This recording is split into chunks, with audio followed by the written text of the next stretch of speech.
मिनश्शैतानिर्रजीम बिस्मिल्लाहिर्रहमानिर्रहीम सल्लल्लाहु अला हबीबिही सय्यदना मुहम्मदी व आलिहि व सहबिही व बारक वसल्लम।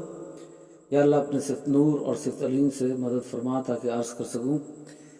किसी ने एक एतराज़ किया है और मेरी एक वीडियो थी, उसका टाइटल था कि क्या दुनिया में अल्लाह पाक का दीदार हो सकता है। इस वीडियो के नीचे किसी ने कमेंट किया और एतराज़ किया, और उनका एतराज़ ये है, मैं उनकी जो अल्फाज हैं वो पढ़ के सुना देता हूँ कि भाई सर की आँखों से भी इस दुनिया में अल्लाह का दीदार मुमकिन है। पहले मुस्लिम शरीफ की हदीस पढ़ो। हज़रत काफ लिखा है उन्होंने, शायद काब लिखना चाह रहे हो।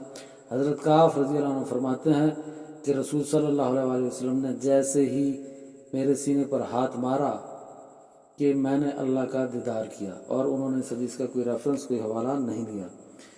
तो इसका जवाब यह है कि मुझे तो ऐसी कोई हदीस नहीं मिली सही मुस्लिम में। मैंने बड़ी तलाश की है। अगर आपके पास इसका हवाला है, कोई रेफरेंस है, हदीस का नंबर है, तो वो ज़रूर भेजिएगा। बहरहाल मुख्तसर बात इस पर यह है कि अल्लाह का दीदार दो तरीके से हो सकता है। एक चेहरे की दो आँखों से हो सकता है और एक दिल की आँखों से हो सकता है। यानी चेहरे की दो आँखों से होगा तो हालत बेदारी में जागते हुए, तो ये तो है नबी पाक सल्लल्लाहु अलैहि वसल्लम का खासा, और इस पे उलमा जमूर का इज्मा है कि ये नबी पाक का खासा है। इमाम अबू हनीफा हों, इमाम शाफी हों, इमाम हम्बल हों, इमाम मालिक हों, इन सब के नज़दीक ये सिर्फ नबी पाक सल्लल्लाहु अलैहि वसल्लम का खासा है। ये किसी और नबी को नहीं हुआ दीदार चेहरे की दो आँखों से। हज़रत मूसा अलैहिस्सलाम सिर्फ कलाम सुना करते थे, उनको भी दीदार नहीं हुआ, और ना ही किसी अहले बैत को, ना ही किसी सहाबी को, ना ही किसी वली को चेहरे की दो आँखों से दीदार नहीं हुआ। बहरहाल हशर के दिन और जन्नत में चेहरे की दो आँखों से दीदार हो जाएगा, पर यहाँ पे नहीं हुआ। ये खासा है नबी पाक सल्लल्लाहु अलैहि वसल्लम का।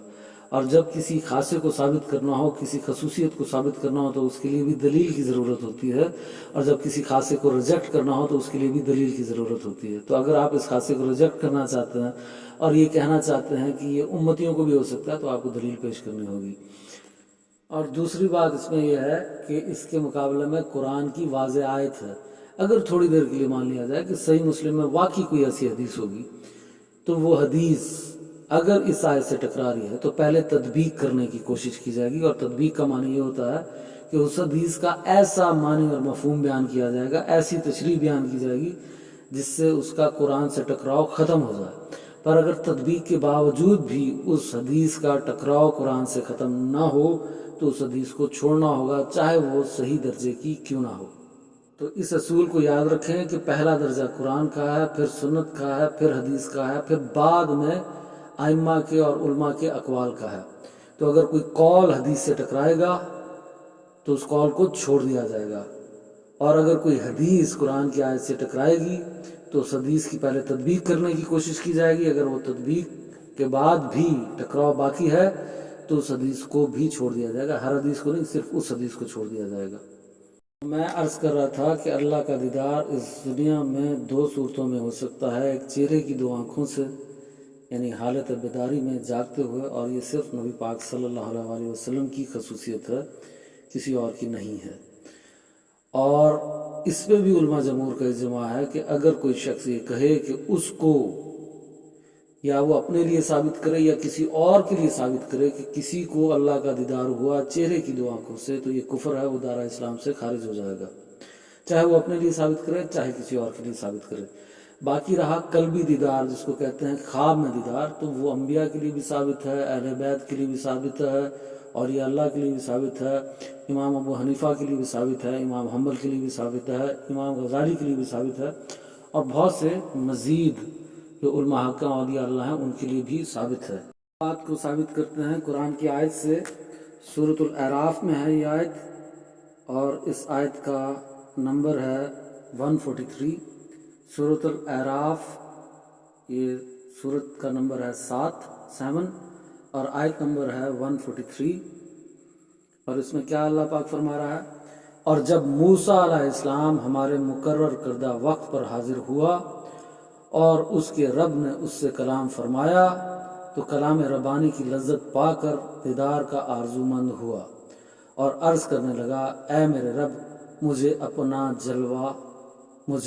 जलवा दिखा कि मैं तेरा दीदार कर लूँ। ارشاد ہوا تم مجھے براہ راست ہرگز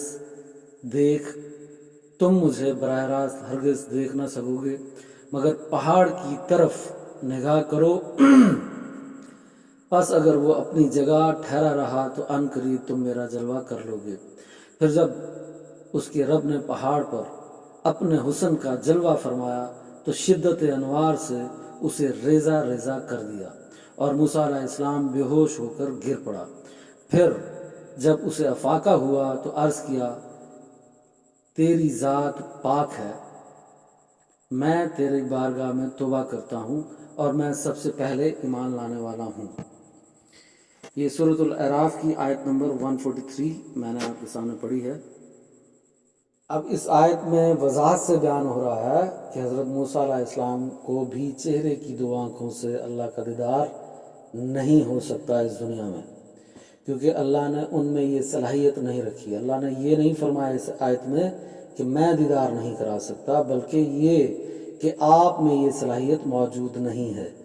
یہ صلاحیت صرف اللہ پاک نے نبی پاک میں رکھی کہ انہوں نے اس دنیا میں اللہ کا دیدار کر لیا، اور کسی نبی میں کسی ولی میں یہ صلاحیت اس دنیا میں اللہ نے رکھی نہیں ہے۔ بہرحال حشر کے دن ہر مومن مسلمان کے اندر اور جنت میں ہر مومن مسلمان کے اندر اللہ پاک یہ صلاحیت رکھ دے گا کہ وہ اللہ کا دیدار چہرے کی دو آنکھوں سے کر لے گا۔ بہرحال اس آیت میں واضح طور پر بیان ہو گیا کہ حضرت موسیٰ ہوں وہ نبی ہیں، رسول ہیں، اولو العزم رسول ہیں، اور ان کو بھی اللہ کا دیدار چہرے کی آنکھوں سے نہیں ہو سکتا، وہ بھی براہ راست اللہ کا جلوہ برداشت نہیں کر سکتے۔ تو کوئی امتی کیسے برداشت کر سکتا ہے، چاہے وہ نبی پاک کا امتی ہو، چاہے حضرت موسیٰ کا امتی ہو۔ اور اس بات پہ بھی علماء جمہور کا اجماع ہے کہ اگر کسی غیر نبی کو نبی کے برابر مانا جائے یا نبی سے افضل مانا جائے تو یہ بھی کفر ہے۔ کسی غیر نبی کو، کسی امتی کو نبی کے برابر نہیں مانا جا سکتا، نہ نبی سے افضل کہا جا سکتا ہے۔ یہ سب باتیں کفر ہیں، دائرہ اسلام سے انسان خارج ہو جاتا ہے۔ تو یہ کہنا کہ موسیٰ علیہ السلام کو تو نہیں ہوا پر نبی پاک صلی اللہ علیہ وسلم کی نسبت سے ان کے امتیوں کو ہو گیا، تو یہ نبی کی برابری ہے، یا نبی سے افضل بتانا ہے حضور کی امت کو، تو یہ کفر ہو جائے گا۔ اور اس پہ بھی علماء جمہور کا اجماع ہے، اس لیے ایسی غلط باتیں نہیں کرنی چاہیے۔ کچھ لوگ ایسی باتوں کو ثابت کرنے کے لیے من گھڑت روایتیں پیش کرتے ہیں کہ انبیاء بھی جو ہیں وہ جو حضور کے امتی ہیں وہ بنی اسرائیل کے انبیاء کی طرح ہیں۔ جیسے وہ روایت ہے، وہ روایت کیا ہے، وہ یہ پڑھتے ہیں کہ میری امت کے علماء بنی اسرائیل کے انبیاء میں مانند ہیں۔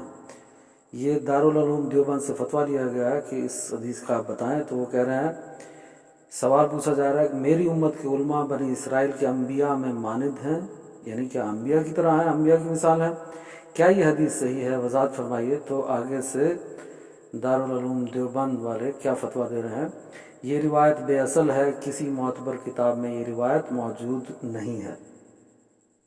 اب دیکھتے ہیں کہ باقی علماء اس کے بارے میں کیا فرماتے ہیں۔ تو حافظ ابن حجر عسقلانی، علامہ زرکشی اور مولا علی قاری صاحب، علامہ دمیری اور حافظ ابن حجر عسقلانی، علامہ ناصر الدین البانی، یہ سب علماء کا کیا اتفاق ہے، علماء کا اس پر اتفاق ہے کہ اس کی کچھ اصل نہیں، یہ وہی روایت ہے جس پر گمراہ قادیانی نبی کریم صلی اللہ علیہ وسلم کے بعد نبوت کی بقا پر استدلال کرتے ہیں۔ تو ایسی من گھڑت روایتیں سنا کے کہ جو نبی پاک صلی اللہ علیہ وسلم کے علماء ہیں یا امتی ہیں وہ بھی انبیاء کے برابر ہیں، توبہ نعوذ باللہ، یہ سب من گھڑت باتیں ہیں اور یہ قادیانیوں کی مشہور کی ہوئی باتیں ہیں، اور ان روایتوں کی کوئی اصل نہیں ہے، اور علماء کے اس پہ بھی اتفاق ہے کہ یہ جھوٹی ہے، موضوع ہے، من گھڑت روایت ہے۔ کوئی عالم ہو، کوئی ولی ہو، کوئی اہل بیت میں سے ہو، صحابہ میں سے ہو، کوئی بھی نبی کے درجے کا نہیں ہو سکتا، اور اگر کوئی مانے کہ وہ نبی کے درجے کا ہے، نبی سے افضل ہے، تو یہ کفر ہے۔ تو اس لیے جب نبی کو دیدار نہیں ہو سکتا چہرے کی دو آنکھوں سے سوائے نبی پاک کے، تو پھر کسی امتی کو بھی نہیں ہو سکتا۔ خلاصہ کلام یہ ہوا کہ اللہ کا دیدار دو صورتوں میں ہو سکتا ہے، ایک چہرے کی دو آنکھوں سے، اور یہ نبی پاک کی خصوصیت ہے اس دنیا میں، اور دل کی آنکھوں سے خواب میں، یعنی باطن کی آنکھ سے، دل کی آنکھ سے، جس کو قلبی دیدار کہتے ہیں، یہ والا دیدار دنیا میں ممکن ہے، اولیاء اللہ کو ہوتا ہے، اہل بیت کو ہوتا ہے، جو دل کی آنکھوں سے ہوتا ہے، خواب کی حالت میں ہوتا ہے، بہرحال چہرے کی دو آنکھوں سے نہیں ہوتا۔